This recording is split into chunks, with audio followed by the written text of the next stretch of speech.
This is Ben Ingram of the Atlanta Braves Radio Network, and it's time to go riding with the Braves, presented by Chevrolet.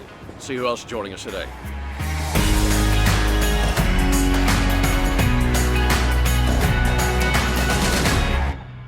Riding with the Braves, joined by Collin McHugh today, and we are coming to you from Chevy Trailblazer. A nice little ride for us today. This thing's quiet. It's nice. Yeah, it's really nice.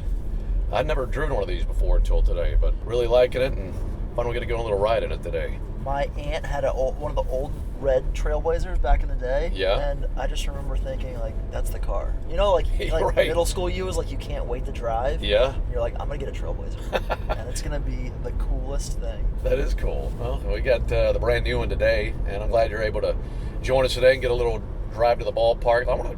Here's what's interesting to me about you, is I was reading about you growing up, and you were a huge Braves fan. Huge. So get to the big leagues, that's one thing, but now you're playing for the Braves. How big of a thrill has that been for you? That's amazing, dude. It's incredible. Yeah, I grew up, I was watching the Braves every night, listened to them on the radio, did the whole thing. Like, all the pitchers were like my idols growing up. So you knew you wanted to be a pitcher? Oh, it was Smoltz, it was Glavine, it was Maddox. They were the holy triumvirate at that time, and they were so good for so long that you just kind of grow up as a Braves fan, and especially in Atlanta, just assuming that your team's going to win every night. Right. So it was a great time to be a fan, and yeah, I loved it, man. That's so cool. And then you get the opportunity to be a Brave. Walk us through that experience, and once that became a reality, what that was like for you, and calling home and letting people know, hey, I'm going to be playing in Georgia now.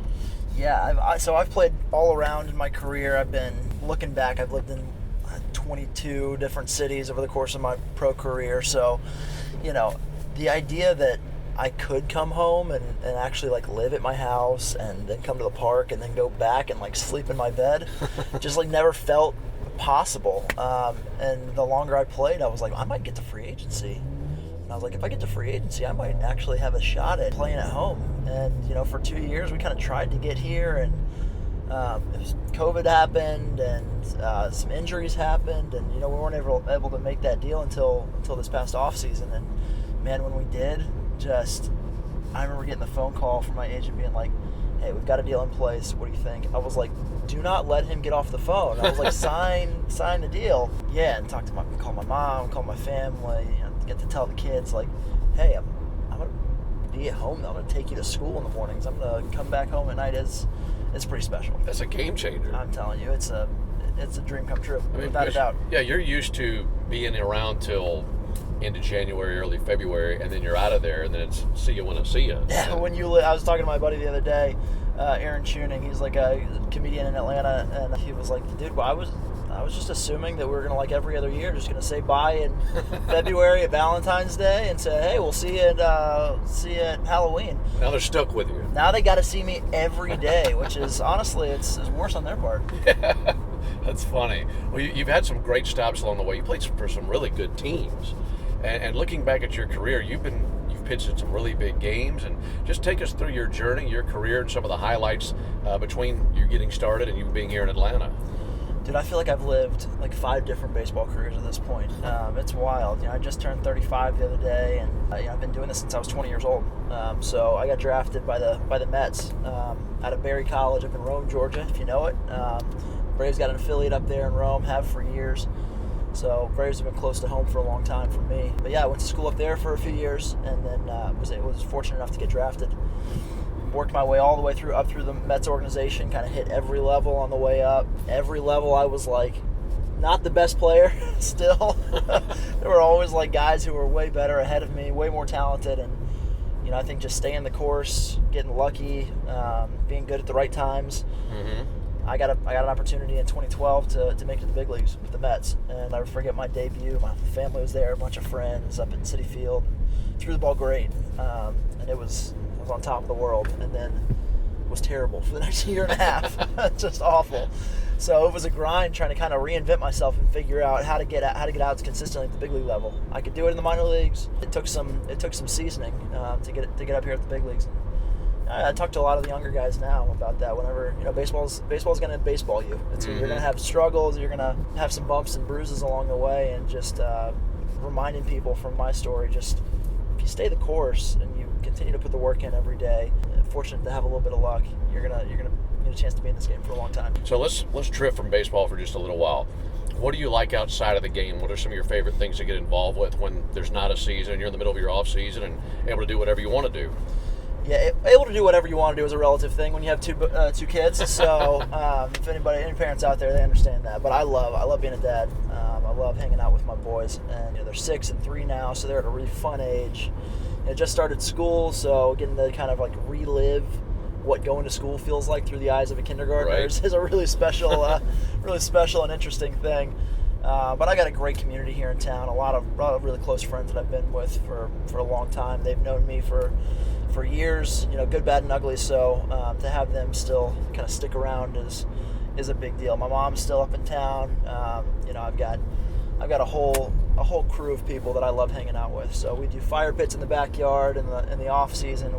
I go play some golf whenever I can. Mm-hmm. Not too well, but I do it at the expense of the golf course. I enjoy being in Atlanta. I love being in Atlanta. Atlanta in the spring and the fall. In the summer it's hot, but I love it. Yeah. But in the spring and fall, I don't think there's a better place in the South. What's interesting to me is I love hearing about the intersection of your life with being here and the age of your sons, because they're coming, especially your oldest, is coming to an age now where they can come to the ballpark, see you regularly, and really start to formulate memories and remember these things. It's not like they're babies and you're on the other side of the country and they don't get to experience any of this. That's got to be so much fun for you to see them at the ballpark regularly, and furthermore for them to have a knowledge of what's going on, that dad's in the big leagues. That's pretty awesome.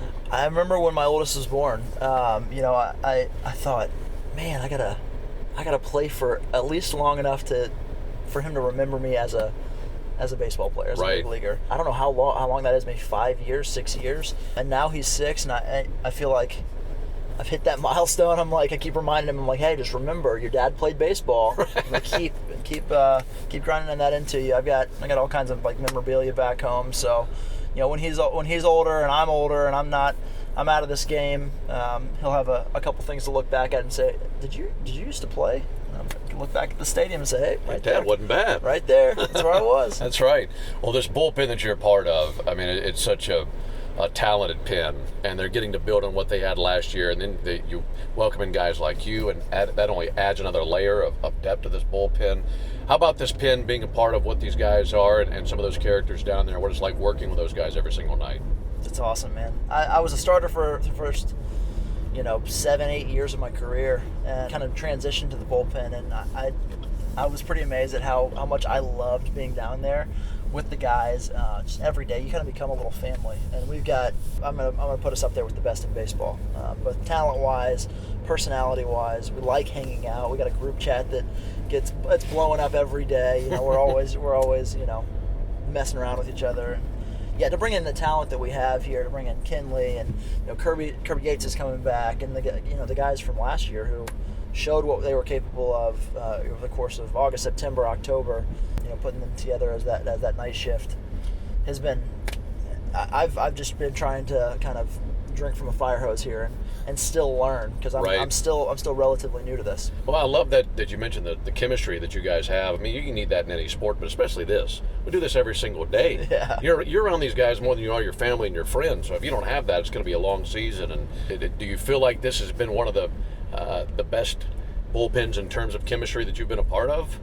Yeah, I've like you said, I've been a part of some good teams. In Houston, we were fortunate enough to win 100 games 3 years in a row. Last year I was in Tampa, and we won 100 games down there and had a really great bullpen. But there's something different. There's a really good mix this year in Atlanta, with a really solid group of veterans, and then some younger guys who have kind of a chip on their shoulder. Then they have something to prove, and they've come out and just time after time, when the bell is rung and we need them, they've come and answered it. So I think we all kind of pull in the same direction. We all pull for each other. We all are rooting for each other. Nobody's rooting against each other, which is a big deal. And you kind of have to have that depth and talent and just raw stuff. I'm going to put us up there with anybody. I love that you talk about the experience in the postseason, and you've had lots of it. It's got to be so significantly different than the regular season. Anytime you get out there, I'm sure it's obviously big, whether it's a game in spring training or a game in the postseason. But how do you learn to compartmentalize what it's like pitching in a postseason game, that kind of stress, that kind of pressure, where every single pitch that you make is under the microscope? It's different. I always tell guys the idea of pitching in the playoffs is essentially each pitch is worth at least double. From a taxing standpoint, both mentally, physically. The longer you play in the playoffs, the more games you play in there, the more those pitches add up. But on the backside of that, though, the experience that you get by playing in those games, it also feels like double. It's the stuff you can't really replicate over the course of the 162. So to be able to draw on that a little bit, having been there, this bullpen and myself, I think is an invaluable amount of resources to have down there. And I think the further you go, you can kind of draw on that bits and pieces, in a big situation, take yourself back to, well, if I can do it there, I can do it here. So I think for all of us, we kind of tap into that when we need it. One final question for you. You're in the bullpen, phone rings, they're ready for you to get going. What's your routine like leading up to that gate opening up and you coming into a ball game? It's just like a Chinese fire drill back there. I mean, everybody's running around, the phone rings and everybody's running around, kind of getting your stuff. You got to make sure you know where your glove is, know where your hat is. Now we got those little intercoms you put in your hat. Yeah. I got a little little plate that I wear in there to protect my head. You're like kind of scrambling, and Frenchie, our pitching coach, is down there working his magic and putting stuff in your hat, letting you know where it's going and who's coming up. So you're trying to get ready, throw as many as you can before you get on the mound to start actually making pitches, while also kind of reestablishing what the scouting report is on the guys that are coming up. But Controlled chaos. Mostly it's just adrenaline, man. That adrenaline kind of spikes and you get going, and once you've done it enough times, it's almost a familiar feeling that feels comforting. So you get that feeling, you get those little bit of butterflies still at 35 years old, and it makes you feel a little bit like a kid. That's awesome. Man, great job, as always, and thanks so much for joining us today. This has been a lot of fun, and I know that Braves Country is enjoying watching you being part of this team every single night, and we appreciate it. That's been a blast, man. Thanks. You got it.